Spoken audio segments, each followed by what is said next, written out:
Teman-teman, terkadang pikiran kita itu pandai sekali membuat cerita atau menakut-nakuti diri kita.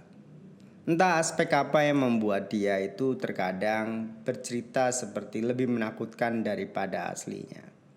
Mungkin kita coba untuk berpikir menempatkan ketika kita bukan pemilik dari semua yang ada dalam tubuh kita.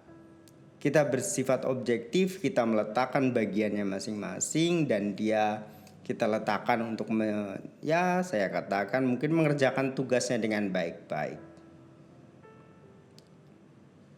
Dan karena bercerita pikiran memiliki pola, dia adalah pemimpin, dia adalah pelopor.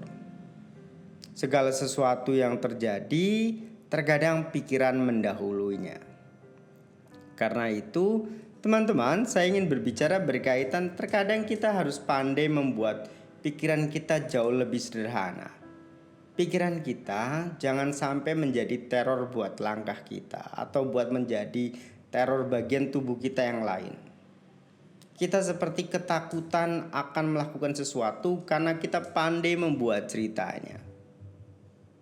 Padahal dunia ini terjadi, ada sekali banyak aspek, banyak sekali faktor yang membuat segala sesuatu itu terjadi. Berpikir menjadi orang dewasa, saya ingin mulai seperti ini kira-kira teman-teman. Seseorang yang dewasa ketika hidup dan pengalamannya itu menjadi bagian cerita yang menjadi penyaring. Setiap keputusan yang dia akan ambil, maka di sana dia seperti lebih selektif.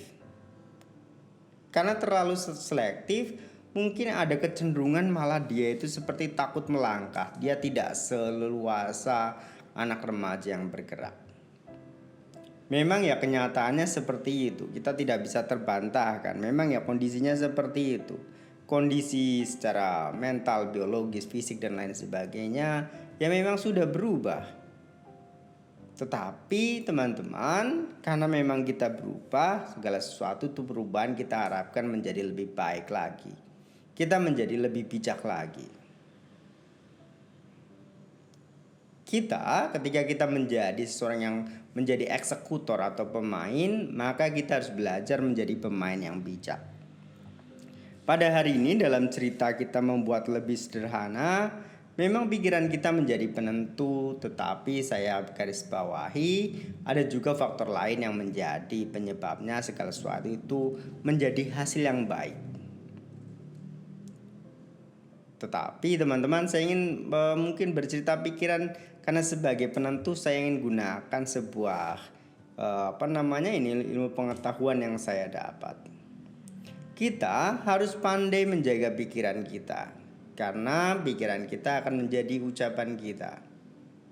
Kita harus pandai menjaga ucapan kita. Karena ucapan kita akan menjadi action kita, perbuatan kita. Teman-teman, kita harus pandai juga menjaga perbuatan kita. Karena akan menjadi faktor kebiasaan kita. Teman-teman, kita harus pandai menjaga kebiasaan kita. Karena akan menjadi habit atau kehidupan kita. Kehidupan kita adalah takdir kita.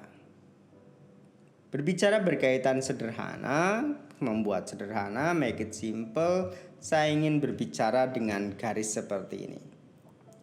Tadi pagi ketika belum memulai siaran ini, saya membaca sebuah catatan ya, bukan catatan tapi ini mungkin kutipan dari media sosial. Karena hari ini saya berbicara berkaitan kutipan media sosial.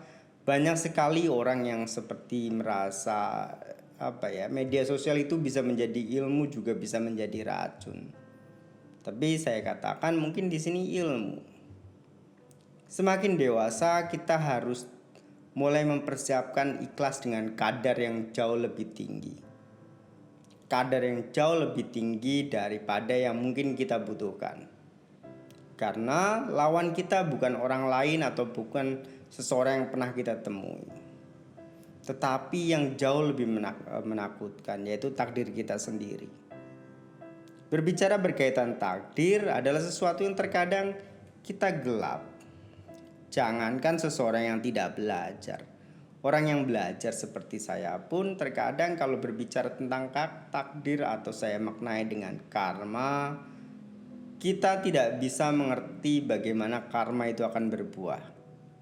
Karena memang ada beberapa hal di dunia ini yang ya ketika kemampuan kita terbatas, saya katakan kemampuan kita terbatas ya. Bukan karena kita tidak tahu, tetapi memang ya ada batas dalam diri kita. Kita tidak tahu kapan karma ini berbuah, kapan kematian itu akan datang, dan bahkan kapan kehidupan ini akan berakhir. Tugas kita karena kita tidak tahu ya kita hanya mengikuti tuannya saja. Tetapi Tuhan kita juga harus menjadi bijak. Karena saya tadi berbicara berkaitan pikiran, pikiran juga harus bijak. Ketika dia memberikan arah, maka berikanlah arah yang baik dan arah yang benar. Karena arah yang benar ini mengantarkan tubuh kita, badan kita, ucapan kita, perbuatan kita ke arah yang benar. Tubuh kita menjadi jauh lebih tenang. Ucapan kita menjadi jauh lebih baik. Kebiasaan kita jauh lebih terkendali. Dan ketika takdir kita baik, maka tubuh juga punya reaksi yang baik. Karena faktor pembentuknya, faktor pendorongnya atau faktor pelengkapnya memiliki kondisi yang baik. Teman-teman, berbicara keikhlasan dalam menerima takdir memang ini segala sesuatu yang saya pikir berat ya. Saya entahlah, saya tidak tahu bagaimana guru paling bijak di dunia ini menghadapi kata takdir.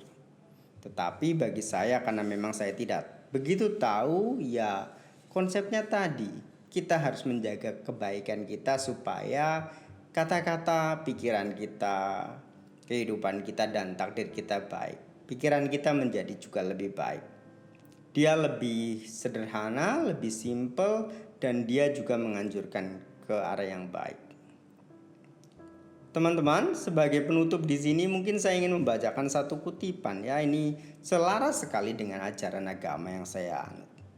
Tujuan dari kehidupan adalah kebahagiaan. Dalam angka 100% tentu saya katakan saya sangat setuju dengan ungkapan ini. Saya sangat setuju. Tujuan kita semua dari kita ketika kita membuat sederhana, dari semua proses yang sudah kita jalani, proses perjuangan yang sudah kita lalui, bahkan kesedihan-kesedihan sebagai bumbu dari perjalanan kita, semua dari kita mencari kebahagiaan. Tidak ada yang lebih dan tidak ada yang kurang.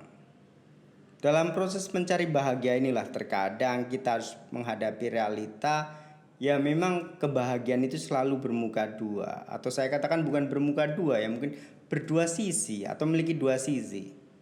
Ketika mengharapkan kebahagiaan maka jangan lewatkan sisi lainnya. Teman-teman, saya ingin garis bawahi dua sisi ini bukan bermuka dua, karena ketika kita bermuka dua maka konotasinya akan menjadi negatif.